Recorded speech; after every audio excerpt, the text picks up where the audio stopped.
What's going on, everybody? I've had some people ask me for some driving videos of this car. That's what I'm going to try to do today. I got a new camera that might help out a little bit, so we're going to give it a shot, see if we can't make that happen for you. If you're new here, this is the first time you've seen this car or the first time you've been to my channel, this is my 1968 Plymouth Sport Fury two-door fast top, and this is a pretty special car here. Very weird option car, kind of a rare car. I'll pop the hood here and show you what we're working with. There is the 383 cubic inch Super Commando big block.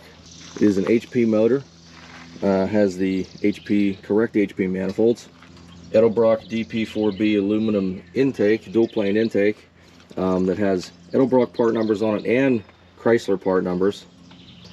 There's a whole big story to that, but it is a 1968 intake, so it is date code correct. Got the unsilenced air cleaner. A buddy and I just finished detailing the engine compartment here. Stripped it. It was all painted black. Everything was black. Firewall fenders. Well, that's not a Mopar thing. So we stripped it, painted it, base clear. Came out really nice. Got a Holley 750 on it.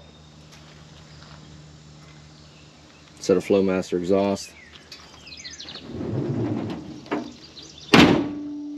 What makes this car really special, aside from the beautiful 14-inch appliance steel spoke wheels, this car, as you can see, has 3 pedals and a 4-speed on the floor. Factory 4-speed. Bucket seats, center console. Factory 4-speed car. Pretty odd option car. No power steering, no power brakes, no air conditioning, drum brakes all the way around. Mean machine here in the way of C-bodies. Pretty rare one. So we're going to take it for a little ride. Try to get you some first-person driving shots. See if we can't get into it a little bit, make her bark. Let's do another quick walk around.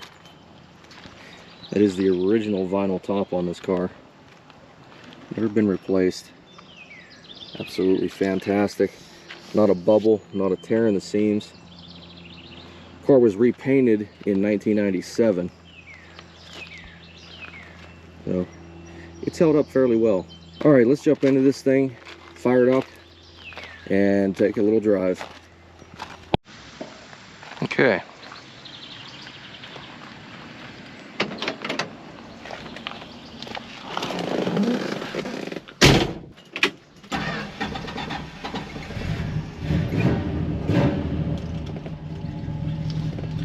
Sounds really nice with a set of Flowmasters on it. Fun fact, so this is an inland shifter. 2 types of shifters were available in these. Up until early 1968, you would have got the inland shifter with the reverse lockout plunger.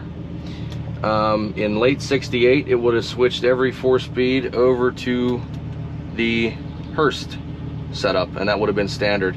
But up until mid 1968, an early 68 car would have still had it, which is what this one is. Would have had the inland shifter.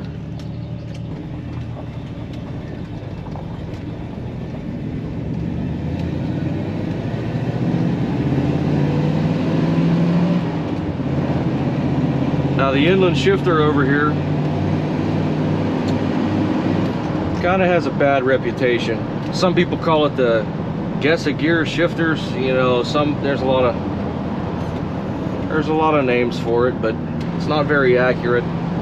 Kind of clunky. For just cruising around, it's really not bad at all.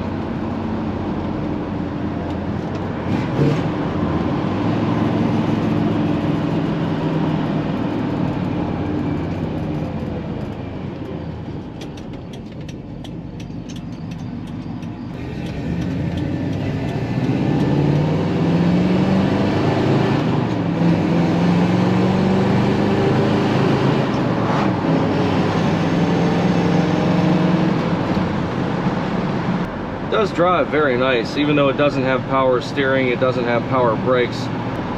They're pretty non-responsive, but once you get used to them, they're not too bad. If you notice, my speedometer says we're doing like 25. It's 20 miles an hour off, give or take. I believe that the plastic gear coming off the speedo cable into the transmission is wrong. So that's one of the things on my list to take care of, and that should be fixed up.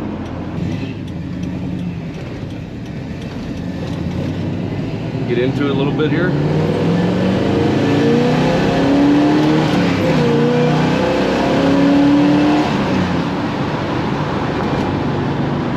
Runs really good. Hopefully you're able to pick up some of that 4-barrel sound there through that unsilenced air cleaner. But it is a nice driving car. Really no complaints. Crazy about C-bodies. This is my 4th C-body. I'm 25 years old. This is my 4th one. I had a 72 Newport Royal right out of high school. My senior year of high school. That I bought out of a barn for 300 bucks. Had 60,000 miles on it. 402 barrel. 4-door sedan, power windows, power bench seat. Triple green, that one. It was a pretty nice car. And then my next one was a 1974 New Yorker Brougham St. Regis Coupe. Roll this window up. New Yorker Brougham St. Regis Coupe. And that one I had repainted, but it was a 24,000 mile car. Triple white, spinnaker white with the half vinyl top on it. Gold pinstripe, white leather seats with black dash, black carpet. It's really a sharp car. That one took first place in its class in Carlisle in 2021 at Chrysler Nationals. Then I went out to Michigan and bought a 68 Imperial Crown Coupe that was also very nice, but I didn't have it very long. It was a nice car. It was just a little bit too grandfather-ish for my liking, and really nice couple in Minnesota bought it and drove it home out here from Pittsburgh. Had no problems with it.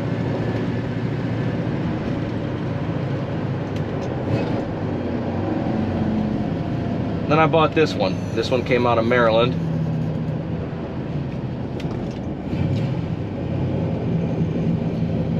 And this has been a really good car so far.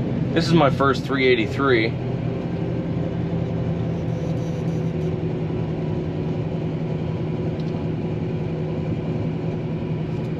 Let's try to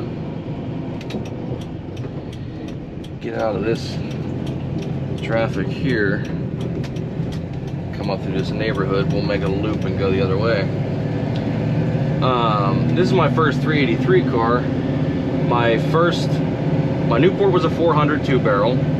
My New Yorker was a 444 barrel, but post emissions, so a whopping 190 horsepower or so. And my Imperial was an HP 440, 350 horse, 444 barrel, single exhaust. I believe there was an option for that car to have a what they called the 440 dual package, which came with dual exhaust, and it was like 355 horsepower or something like that. It claimed an extra 5 horsepower. But it was a good running car. And then when I saw this one come up for sale with a 4-speed, I said, that's the one. I gotta have that one. And here it is. Just got back from Chrysler Nationals at Carlisle. It took first place in its class in the 1967-1968 C-body stock class. So that was fun. It's always nice to win something. A win is not everything, though, you know. For me, I got a car like this, I'm already a winner. I'm very happy with it.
Well, I tried to get you a couple videos there. I'm still playing around with this camera a little bit. Hopefully we can make it work for us. But if you liked the video, go ahead and subscribe, like, share, and we'll be back with some more videos here pretty soon. Thanks.